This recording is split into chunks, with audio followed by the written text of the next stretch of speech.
Agora é contigo. Agora. Obrigado. Bom dia. Bom dia. É uma alegria imensa, mesmo com esse discurso do Neto, que não é verdade. Eu me considero também uma cidadã paraibana, porque com 50 anos de jornada no movimento espírita, um pouquinho mais, aqui eu já andei demais. Já estive na época lá da Lagoa, acompanhei a inauguração daqui, né? Orlando sabe disso, porque Orlando, ele não quer dizer, mas ele tem tanto tempo quanto eu de movimento espírita. Não me comprometa, que é isso. Então, eu sempre digo nas reuniões da Comissão Regional Nordeste que esse trio, Rio Grande do Norte, Paraíba e Pernambuco, é o melhor trio nordestino e o melhor trio no Brasil,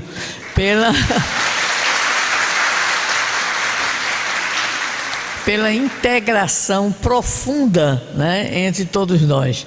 Então, eu estava ao adentrar aqui este prédio, que já frequentei muito, né, e vendo o auditório Lins de Vasconcelos, nosso amado companheiro de movimento espírita, eu estava ali sentadinha e me lembrando de Romero, que eu não conheci pessoalmente, né, mas tive a honra, a alegria de conhecer, de conviver e de rir muito, né, com os nossos irmãos, em especial o nosso Laurindo, que eu tive a alegria de conviver, Deia, né?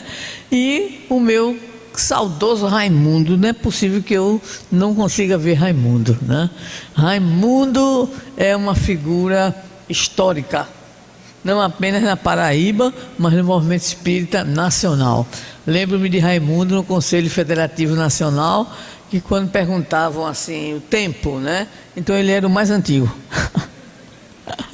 E sempre trazendo suas contribuições com muita alegria, com muita irreverência muitas vezes, mas sempre dentro daquilo que o Espiritismo nos preconiza.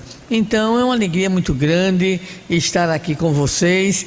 E realmente algumas dificuldades de saúde, bem como alguns problemas de agenda em relação a alguns convites, porque a gente também tem outras atividades no movimento e tem que dar apoio a uma casa, a outra, lá no Rio Grande do Norte, o trabalho da própria Federação Espírita Brasileira, e isso às vezes choca, vamos dizer assim, com certas situações. Mas é uma alegria imensa, repetimos, estar aqui com vocês nesta casa de oração, de serviço e nessa cidade que para mim está cada dia maior.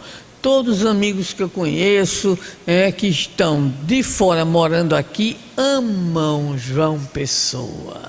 Então tem gente que está se aposentando no Brasil para vir morar aqui, não é verdade?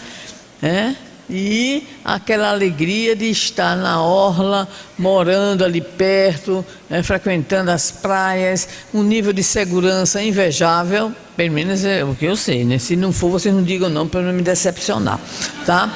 Mas é uma alegria a gente poder andar à beira-mar, 10 horas da noite, sem problema nenhum. Não é isso? Então, é uma felicidade muito grande a gente saber que João Pessoa hoje é de fato uma cidade adorável e principalmente um objeto de desejo de aposentados, o que significa dizer que vocês vão ter uma população idosa, né? E é isso mesmo, vamos embora, né?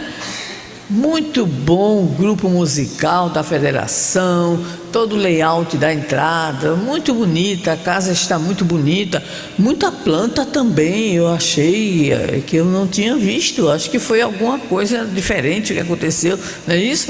E Neto ainda me deu um presente, né? Porque vocês sabem que quando a gente tem assim um certo tempo de espiritismo, o que a gente mais gosta de ver é o pessoal da nossa época, porque a gente já está daquela fase em que a gente já é de época.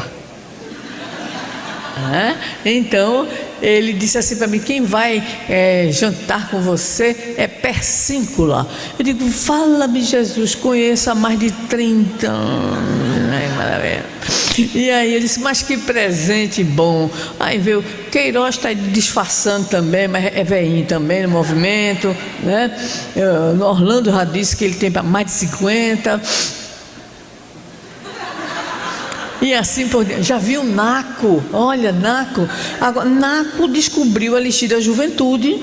E como todo homem egoísta, não socializa para as mulheres, tá? Mas nós, se Deus quiser, vamos descobrir também um belo dia, né, Naco? Você continua firme e forte. E parabenizar, gostaria de parabenizar, em especial aqui, uma iniciativa belíssima, recente, da área de infância e juventude aqui da Federação Espírita Paraibana, que foi aquele encontro muito gostoso em torno da figura de Cecília Rocha.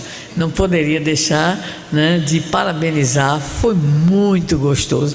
Vocês sabem que aquele pessoal, Giovana e companhia, esse pessoal conseguiu reunir quase 1 milênio de pessoas, né, atuantes na evangelização. Quando juntou tudo, eu disse: olha, não dá 1000 anos não, mas deve dar uns 700, né? Então, elas juntaram as chamadas filhas de Cecília Rocha, né? Então, e me incluíram. Eu fiquei muito feliz, porque também uma das lembranças mais interessantes que eu tenho da Cecília é aqui. Nós viemos aqui porque a Paraíba, logo em 82, a campanha foi lançada em 77, em nível nacional, em 78, para os diretores de DIGI, na Bahia, e aí nós começamos a realizar, logo em seguida. 79 foi em Natal e 82, se não me engano, foi aqui. Acho que o ano é esse, eu sou meio ruim de data. E o que é muito interessante, porque é inesquecível, porque quem veio foi o presidente da Federação Espírita Brasileira à época, o nosso irmão Francisco Thyssen. E nós ficamos numa casa de uma senhora, uma casa de primeiro andar, muito bonita, e a casa era mal assombrada. Então foi muito interessante, porque a gente se reunia. Imagina a mulherada: Cecília Rocha, né? Eu, Ruth, Elaine Ramazini, a Sônia de Alagoas, Alba de Rio Grande do Norte, Odésia, já tem um bocado desencarnada, né? Mas o que é interessante é que nós, tanto eu quanto a Cecília, tivemos um grave problema de garganta. E aí o pessoal receitou um gargarejozinho, e no gargarejo tinha aguardente, um pouquinho só, né? E o resultado é que nós fizemos o gargarejo e depois a gente não pôde vir, porque a gente estava tudo com bafo. E para que não houvesse nenhuma situação complicada, a gente era escovar os dentes, era fazer outro gargarejo, era tomar. Então foi uma experiência incrível, porque juntar aquela tropa toda, né, foi muito, muito, muito interessante. E a nossa Cecília, com aquele bom humor dela, né, que realmente sempre nos conquistou a todos. Eu quero dizer que tem um telefone tocando por aqui, não é o meu. É ali, tá. Então, a Paraíba tem, na minha vida, momentos muito especiais, muito, né, maravilhosos. Inclusive a Casa Mal Assombrada, certo? Que eu nunca esqueci e realmente foi uma experiência maravilhosa. Mas vamos lá trabalhar, porque senão eu não recebo o Prolabore. Prolabore de espírita é lanche. Então, né, vocês sabem que nós temos um problema muito grave, né, no movimento espírita, né? Eu fico aqui vendo o Neto dizer assim que o evento é gratuito. Eu fiquei assim meio preocupada, que ele disse umas 3 ou 4 vezes. Tem alguma coisa estranha no assunto aí, mas tudo bem, depois eu vou me informar. Não vou fofocar, porque espírita não fofoca. Espírita socializa informações, faz pesquisas, não é verdade? Então, o que acontece? Se ele dissesse que além de ser gratuito ia ter lanche, o sucesso seria, né? Porque nós vivemos num mundo de expiações e provas, mas o expiações aí é com X, né?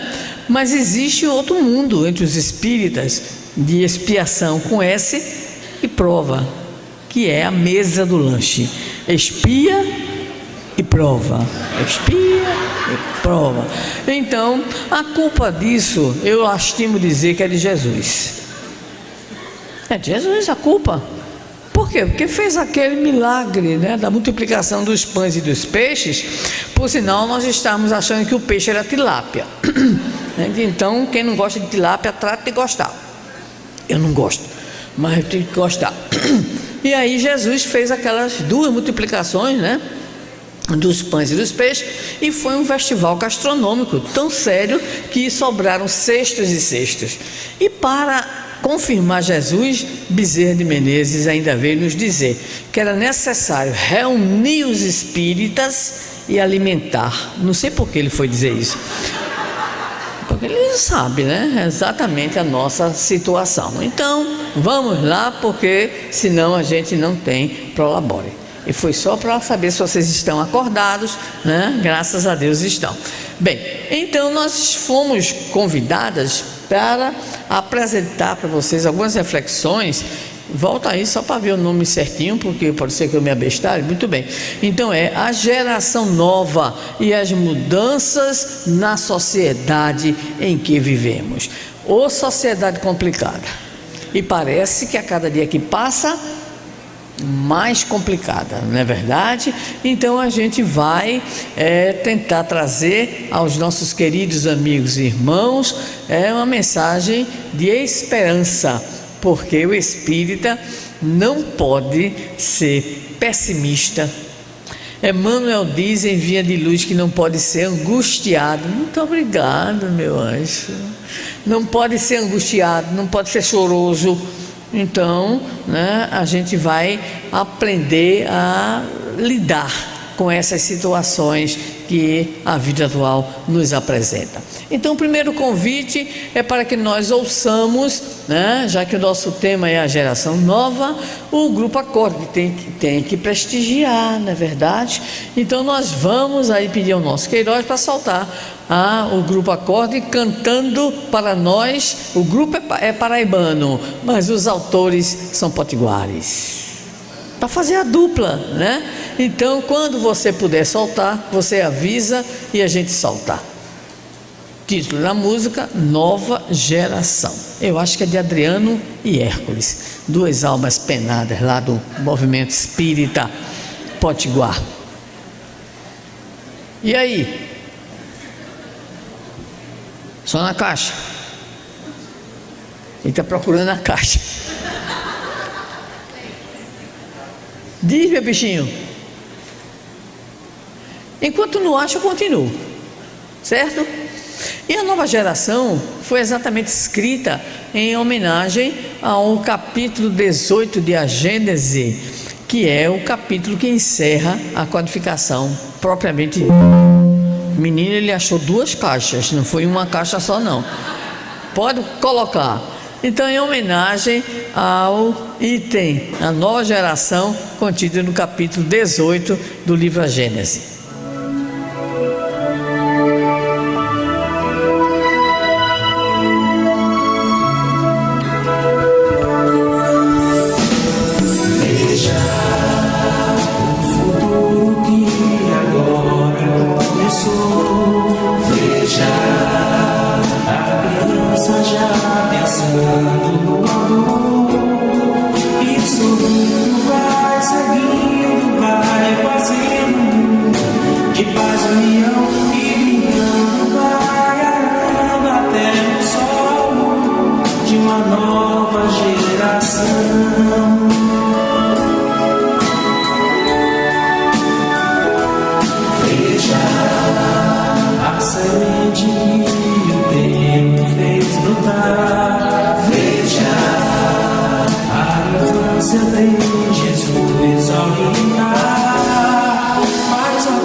A dizer a cada um de nós é preciso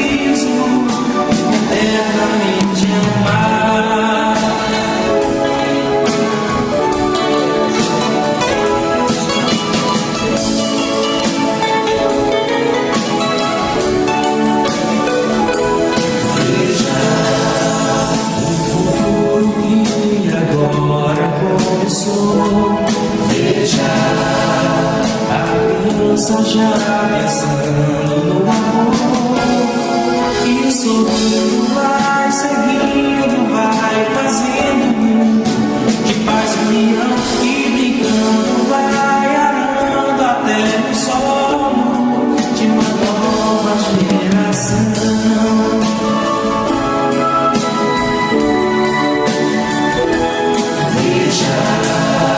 A semente que o tempo fez brotar. Veja a semente de Jesus orientar. Mas a luz continua assim, vibrando em nossos corações, a dizer a cada um de nós é preciso eternamente amar. Evangelize, coopere com Jesus. Eternamente amar. Evangelize, coopere com Jesus. Eternamente amar.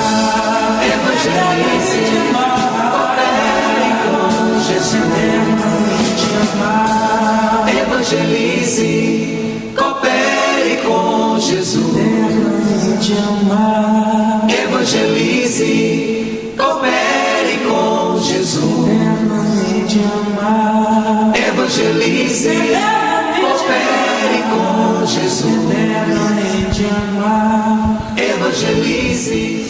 Então tá aí, né? Grupo Acorde, autoria Adriano Gomes, companheiro nosso das terras moçoroenses, lá no Rio Grande do Norte. Bem, o apelo continua. Qual é o apelo? A prática do amor. Mas qual é o personagem central aí no vídeo? É a criança, né? Porque a criança continua representando o quê? A nossa esperança. Continua representando para nós o símbolo de um possível futuro melhor. E nós andamos extremamente preocupados, porque a criançada não está sendo fácil. E quando chega na adolescência, a gente está perdendo o juízo, o cabelo, tudo, né? A serenidade, a paz, porque a gente está abrindo um celular, por exemplo, e vê as notícias, aí lá tem lá no meio, né? Adolescente mata o pai, mata a colega, adolescente morre espancado na escola. Aconteceu em Pernambuco, viu? Recentemente, né? Em Belém do São Francisco. E aí você fica naquela angústia, meu Deus, o que é que está acontecendo?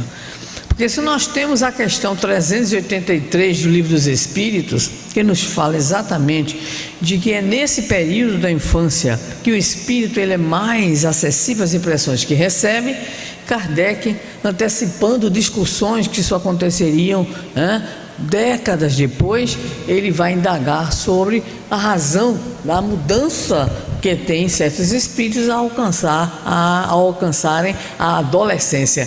E o Espírito Verdade responde que é porque na adolescência o espírito já retomou, vamos dizer assim, a sua essência. E aí então você observa na infância uma certa conduta, um certo freio familiar, e na adolescência, e hoje, infelizmente, com os modelos pedagógicos das escolas e com os modelos educativos permissivos na família, aí a coisa tem gerado para nós muita tristeza pelo que estamos acompanhando, em especial aí fora. Mas nós temos o apelo é evangelize, coopere com Jesus. Mas não é só evangelizar a criança, é evangelizar todos nós. Porque um mundo novo, uma sociedade nova, dizia Leon Denis, requer pessoas novas, homens novos. Mas o que ocorre? Porque o tema, a nova geração, quem é que fala nisso? Isso é sempre falado. Aliás, hoje a gente tem geração X, geração Y, geração Z. Menina, é tantas, daqui a pouco a gente tem o alfabeto todo, porque agora já tem de novo o alfabeto e assim vai, né? E é muito engraçado, porque cada uma com suas características específicas. Mas esse tema que Kardec apresenta para nós, veja bem, 1868, nem se falava nisso, como sempre a originalidade do nosso codificador. Então ele vai falar de uma nova geração. Onde está isso? Está no capítulo 18, ao qual nos referimos, quando ele trata em primeiro lugar dos chamados sinais dos tempos. Cá entre nós estão aí os sinais. A gente nem precisa fazer muito esforço para identificar que sinais são esses, né? E quando ele aponta a situação dos sinais dos tempos, ele vai retomar também o que se dizia à época. Então, muitos incrédulos, muitos crentes achavam que ou não tinha interesse nenhum, né? Ou então aquela visão que a gente chama de visão escatológica, que significa fim do mundo, em especial para muitos seguidores de religiões, de seitas e assim por diante. Quem de nós não escutou essa expressão? É o fim do mundo. Ou então, são os sinais do fim do mundo, né? Todos nós escutamos isso daí, não é verdade? Por quê? Porque em verdade essa ideia de que o mundo vai acabar, essa ideia dessa mudança do mundo, para uns Jesus está voltando, né? Para outros a terra está se acabando, e, enfim, as ideias estão soltas por aí, mas sempre com essa perspectiva de alguma coisa estranha, de alguma coisa diferente que está acontecendo no mundo. Então Kardec, se antecipando também mais uma vez as discussões que hoje aí estão, ele vai nos apresentar em Sinais dos Tempos algumas explicações sobre o que é que está acontecendo. Alguém pensou, e eu pesquei o pensamento, Kardec lá em 1868 é assim, porque 1868 lá para Kardec, 2025 para nós aqui, para nós, mas esse tempo ele não é contado dentro da perspectiva cronológica. Existem dois tempos: o tempo cronológico dos homens. Então a gente está aqui, que hora é essa? Qual é a hora do lanche, né? Qual é a hora do intervalo? Qual é a hora que a gente vai sair? Mas existe um outro tempo, que é o Kairos, que é exatamente o tempo divino, né? E o tempo divino, ele é outro. E Jesus, lá há mais de 2000 anos, já dizia no sermão profético de que muitas coisas aconteceriam. Quem estivesse embaixo não subisse, quem estivesse em cima não descesse. Então o próprio Mestre Jesus, há mais de 2000 anos, nos falava sobre as profundas transformações que viriam, e Kardec vai nos trazer essa visão do que é que acontece, mas vejam bem, baseada essa visão no contexto dos chamados fundamentos básicos da doutrina espírita, e nos acalmando, em primeiro lugar, nos dizendo que tudo que está acontecendo é fenômeno que natural. A revista Espírita está repleta, né, de inúmeras considerações de Kardec e de mensagens que os Espíritos mandavam e apresentavam acerca das mudanças que estariam ocorrendo na Terra. Tanto mudanças no que diz respeito aos aspectos físicos do planeta, quanto também em relação à mudança moral, à transformação moral das criaturas. Então nós estamos vivendo hoje, dizem os Espíritos, e não é só de hoje, faz tempo que nós estamos vivendo uma transição planetária. Eu brincava muito com o Divaldo e dizia assim, quando ele falava nas palestras sobre o novo amanhecer, o amanhecer da nova era, aí no meu espírito assim meio suíno, tradução espírito de porco, eu dizia assim para ele: eu não consigo ver essa nova era, esse novo amanhecer. Oh meu Deus, Joana de Ângelo, me ajude que eu não consigo ver. Aí ele brincava e dizia, em alguns eventos que a gente participava: vou lhe responder na palestra.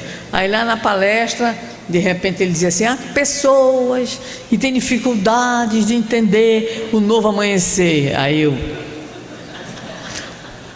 a alvorada, ela começa no primeiro segundo após a meia-noite.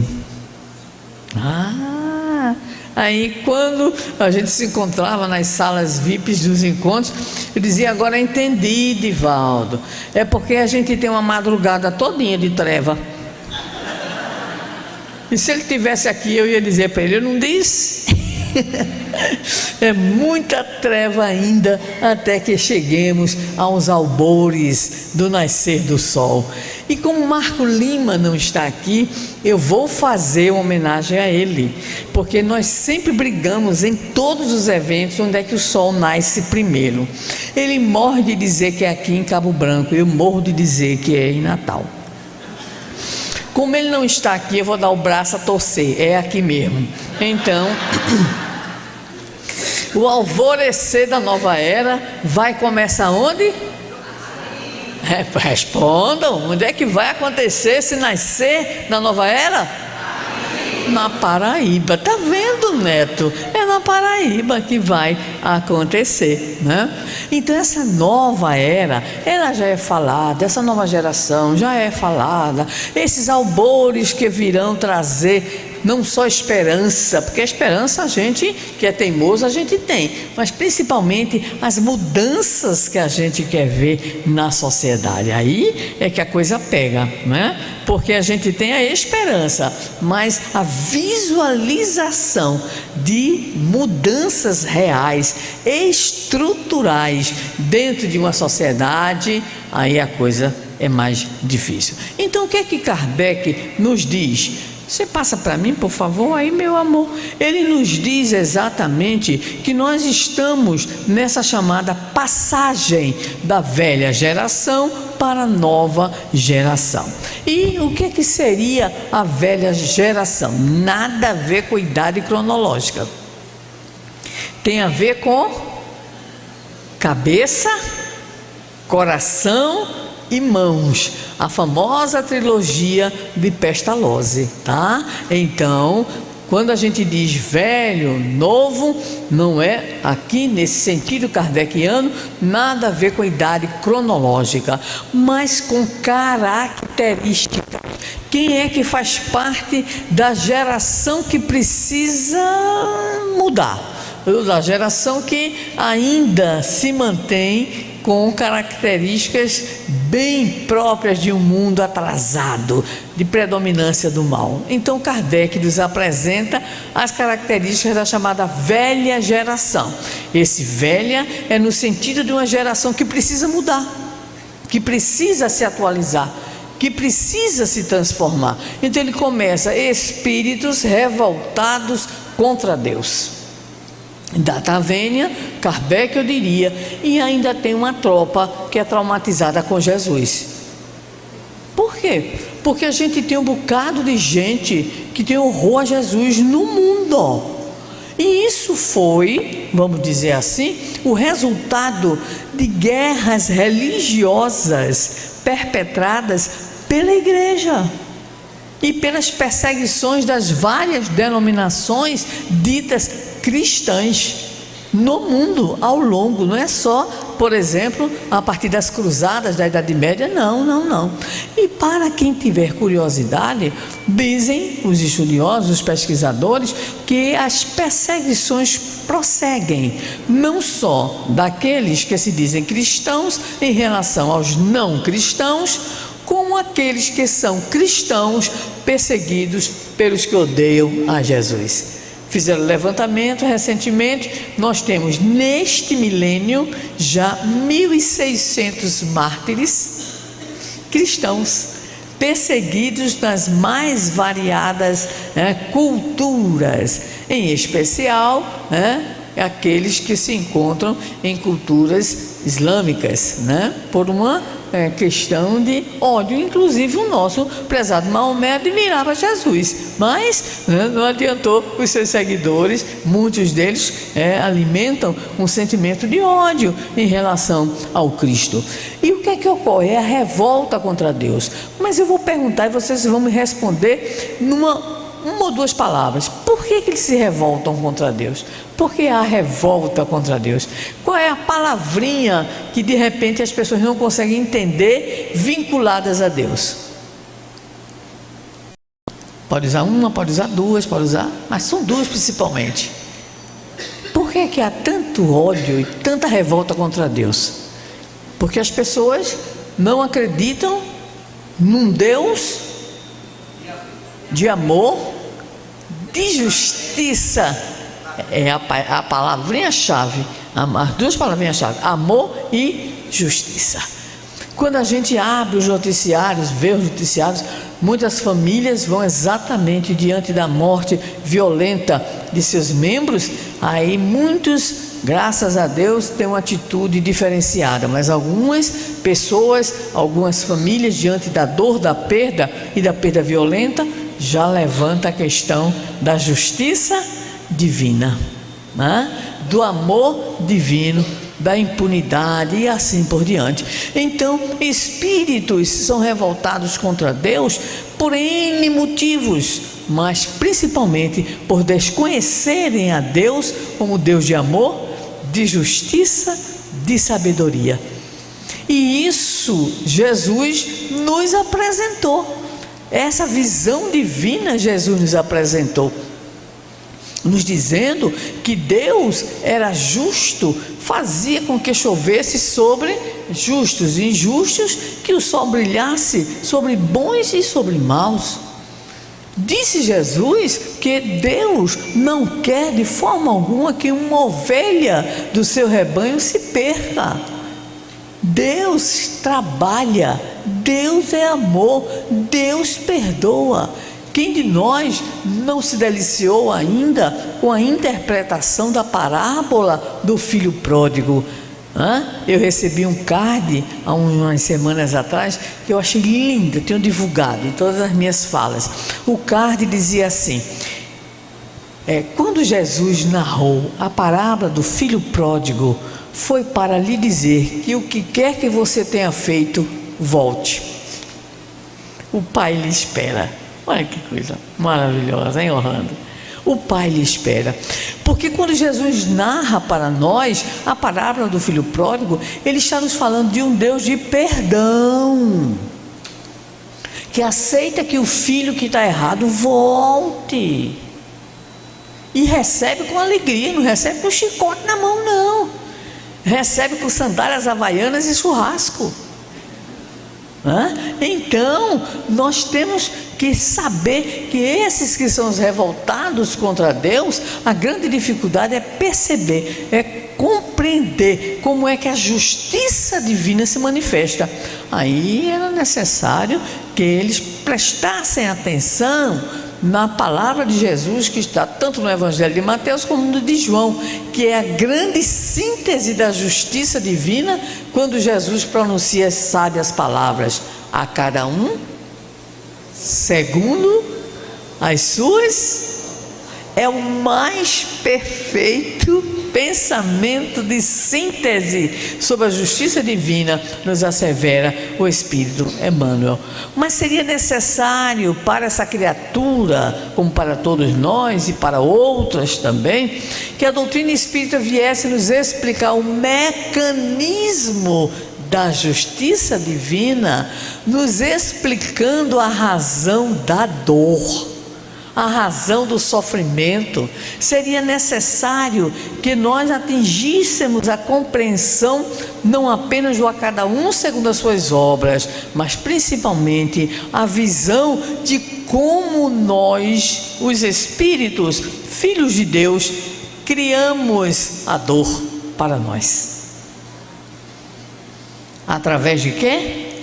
Através dos nossos processos reencarnatórios, através do uso do livre-arbítrio, através dos comprometimentos morais, através das ações que desencadeamos junto aos nossos irmãos e que nos, vamos dizer assim, nos tornaram reféns de situações. Neste ano, acredito que a Federação Espírita Paraibana também já realizou, vai realizar alguma coisa referente aos 160 anos de lançamento da obra O Céu e o Inferno, né? E está lá muito claro para nós, no Código Penal da Vida Futura, a nossa dor, o nosso sofrimento tem a sua razão de ser na nossa ação.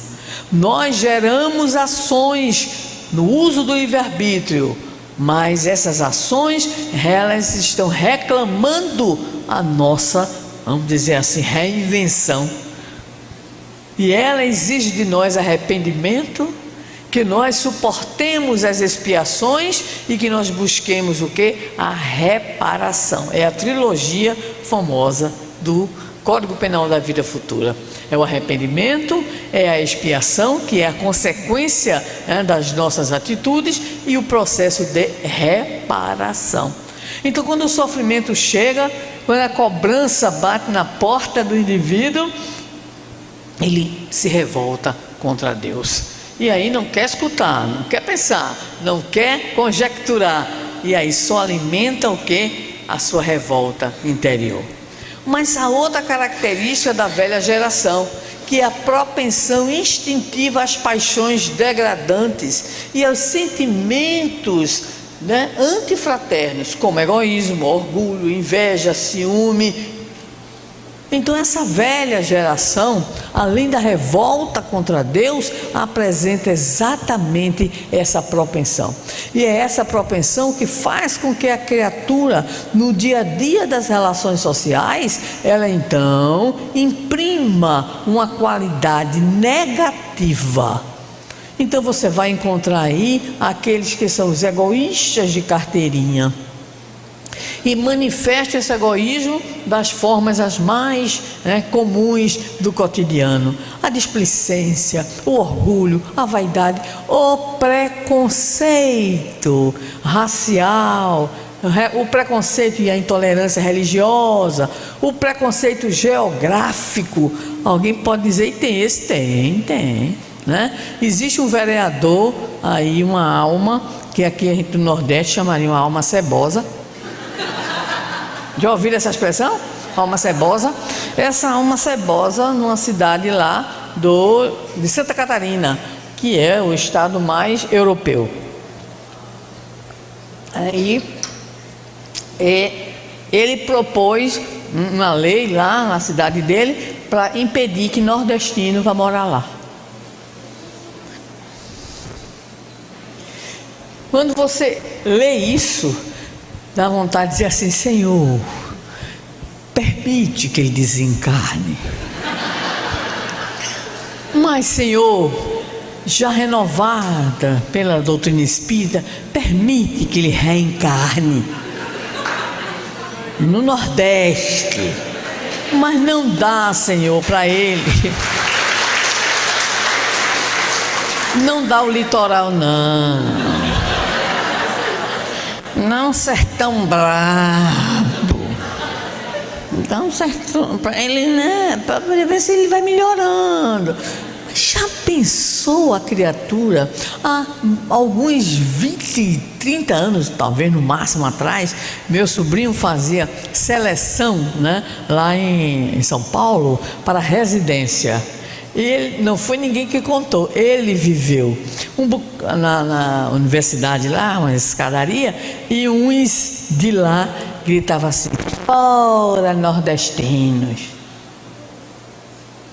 E ele dizia assim: sabe qual foi o resultado?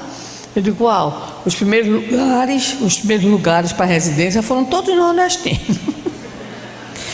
E um dia desse, numa terra que eu amo muito, que é o Paraná, né, uma senhora decidiu afrontar um bombeiro, aqui chama bombeiro também, não, frentista, né, também chama, um frentista, nem sabia nem quem ele era, disse assim: você parece, né, um nordestino, no sentido pejorativo. E aí, pouco tempo depois, ela, logicamente, né, não leu a notícia de que muitas medalhas olímpicas, aí não de atletas, sob o ponto de vista do esporte, mas medalhas em física, química, matemática, biologia, conquistadas no Brasil, grande número de nordestinos. Também não viu, por exemplo, que tinha uma nordestina cearense, uma menina novinha, né, que teve que, uma tarefa muito dura, arranjar uns 50 nomes para batizar um anel de asteroides que ela descobriu. E recentemente uma nordestina também batizou um asteroide que ela descobriu aos 12 anos de idade com o nome dela, acho que com o apelido, Nicolinha, né? Então, gente, o que é isso?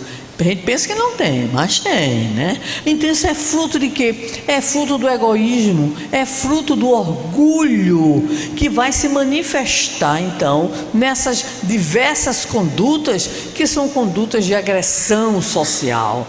Eu vou ficar triste, mas vou ter que dizer, na minha terra atual, né, natal, num prédio que fica no meu bairro, simplesmente uma mãe e uma filha que é médica agrediram uma senhora de cor no elevador social e foi para a televisão formar o bafafá, porque ela era negra e elas achavam que elas estavam usando um elevador social por, enfim, né, fizeram um julgamento. Ela era moradora, entrou com o processo, claro, e tomara que tenha ganho bastante dinheiro, né, para poder realmente acontecer alguma coisa, porque não é possível que nós vivamos ainda hoje numa situação como esta. E no Brasil, em especial, um país, uma nação considerada pelo grande antropólogo Darcy Ribeiro um povo novo.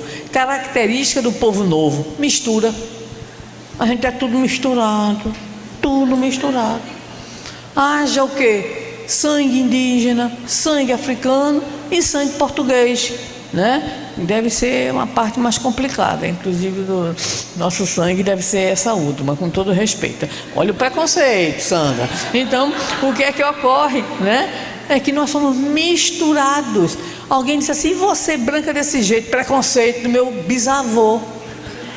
Aí nasço eu com esta cor, né, terrível, branca demais, cujo banho de sol, né, quando era bebê, era de 6 da manhã às 6h05, porque não conseguia. Aí, resultado, meu grande objetivo para a próxima encarnação, se Deus quiser, é ser a versão feminina de Raul Teixeira. Negrinha, escurinha, tá? E orador espírita, se Deus quiser, tá? Aí ele morre de rir quando eu ligo para ele. Mas eu sei que o problema vai ser não conseguir reencarnar com seus olhos, mas tudo bem, a gente dá um jeito, né? Então, não tem razão de ser.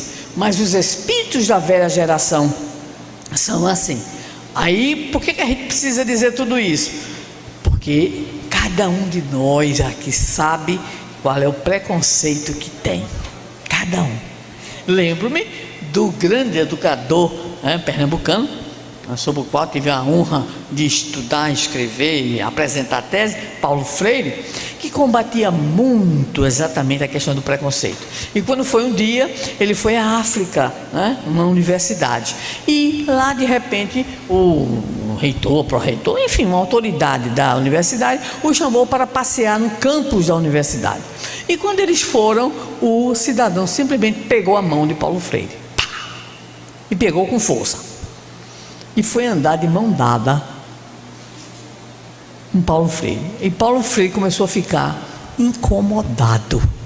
Disse: meu Deus do céu, já pensou se tira uma foto? Uma foto minha. Não, imagina, ia cair no Instagram rapidinho, mas na época não tinha, né? Então, imagina, alguém me viu andando mão dada com esse cidadão aqui, né? E aí ele descobriu depois que era hábito, era cultural. Aí ele disse, criticando a ele mesmo, e eu criticava o preconceito do outro, mas eu naquela hora, eu também tinha o meu preconceito, não é verdade? Aí eu estou falando tudo isso porque cada um de nós tem o seu cardápio. Ora é em relação à cor, ora é em relação à procedência, ora em relação à questão religiosa, né? E assim, a gente tem de tudo.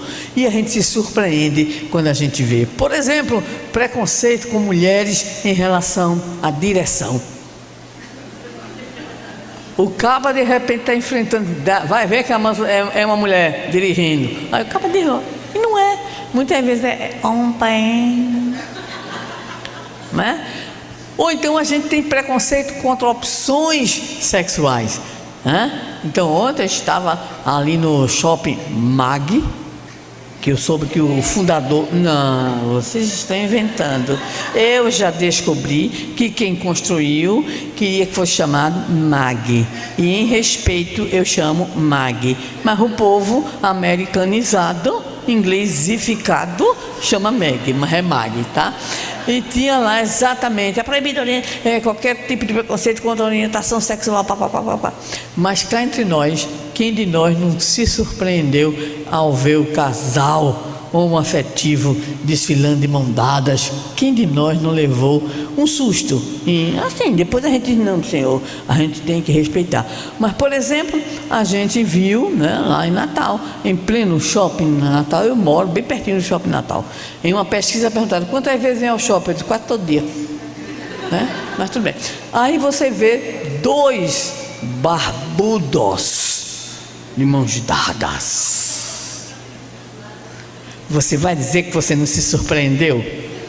Aí se surpreende, valha-me Jesus. Porque antigamente era um barbudo e outro não, mas agora não, agora são 2 barbudos. São 2 barbudos. Meninas adolescentes. A gente acompanhou recentemente uma situação, uma pessoa veio conversar comigo, a neta com 13 anos, assédio sexual dentro da escola. Ao ponto da menina, no popular, se urinar no corredor, porque a outra está esperando no banheiro. E aí, quando foi falar, não, isso não existe não. Uma escola religiosa, e religiosa bem ortodoxa. E aí ela perguntou, o que é que eu faço? Eu digo, como é que ela está nos estudos? Não quer ir para a escola mais. Era aluna diamante, agora começou com um problema, não quer ir para a escola, e a situação está essa. O que é que a gente faz? Tem que chamar os pais. Tem que conversar, tem que atualizar aí, tem que conversar com a coordenação, com a direção, né? E aí aconteceu o diálogo, que foi muito bom, mostrando como esses espíritos, né, que estão nessa condição precisam de amorosidade, de cuidado. E aí, quando foi feita a reunião, foi colocada a situação, o assédio dela. E aí o pai, né, filha de pais separados, a assediadora, e aí o pai perguntou, e você fez isso? Ela caiu no choro, graças a Deus, e disse, desde criança. E aí foi uma cena muito bonita, o abraço, né, e o pai prometeu conversar, ajudar, né, entender, dentro de uma escola religiosa ortodoxa, né? E graças a Deus, pelo menos o que foi colocado ali foi essa possibilidade, tá? Então, a gente pode enfrentar, hoje, considerar que isso tudo é normal, né? Mas a gente sabe que a situação não é fácil de forma alguma, não é verdade? Então, a gente tem, que fazer aquele mergulho, aquela imersão. Senhor, onde estão meus preconceitos? Cá entre nós, todos temos, um ou outro, mais vivo ou mais pálido, vamos dizer assim, mas a gente tem. Por quê? Porque a gente é espírito de terceira ordem, significado atrasado, né? Então a gente traz com a gente, às vezes a gente tem um preconceito etário, de idade, é muito jovem, ou então é muito velho. Eu estou na idade, viu, Orlando? Assuma você também, que a melhor coisa da nossa idade é o quê? Estacionamento. Fila para idoso. Prioridade para idoso. Aí eu estava certa feita, né, embarcando, tinha ido a Portugal visitar meu filho, e eu cheguei na fila de embarque, menino, não tinha prioridade. Aí eu perguntei a uma pessoa que estava, não tem prioridade? Eu disse, não, porque aqui é tudo velho. Eu digo, vala-me Jesus, eu nunca vi tanta gente velha na minha vida na rua. Eu achei ótimo, tudo com bengala, e eu que estou puxando pelo joelho, porque eu tenho essa intimidade com Paulo, essa igualdade, joelhos desconjuntados, certo? Aí o fisioterapeuta de meu marido disse, ela tem que usar bengala. Aí eu disse, meu problema é o orgulho. Aí quando eu vou fazer seminário, vocês viram que lindo, eu sei que é o amor. O que tinha aqui? uma poltrona para eu falar daquele jeito, sentada. Meu orgulho não permite. Eu só me lembro de Sueli, minha amada Sueli Caldas Schubert, né? Eu digo, Sueli, você é meu modelo e guia na terra, né? Encarnada, porque Sueli resistiu até quanto pôde a bengala e a falar sentada, né? Eu estou no mesmo caminho, certo? Enquanto der, eu estou aqui, né? E eu lembro que certa feita, em pleno aeroporto, eu, ela e Divaldo já sambado, né? E a gente foi buscá-lo. Então, ele saía carregando a própria mala. Eu nunca vi tão metido, carregando a própria mala. Eu já vi, já olhei, tá? Então, tá diferente o seu do meu, mas tudo bem. O que é que a gente pode fazer, né? Então, ele andando, correndo, aí dizia assim: venham minhas velhinhas. Eu e Sueli. Ele tá. O que é que a gente pode fazer? Ele tem que aguentar, né? Bem, então vamos fechar essa velha geração antes do nosso intervalo, porque essa velha geração, para completar esse currículo maravilhoso, ainda tem preferência por tudo quanto é material: sensualidade, cupidez, avareza, né? Agora eu pergunto, para que a criatura quer ter milhões e milhões de dólares, torneiras de banheiro de ouro?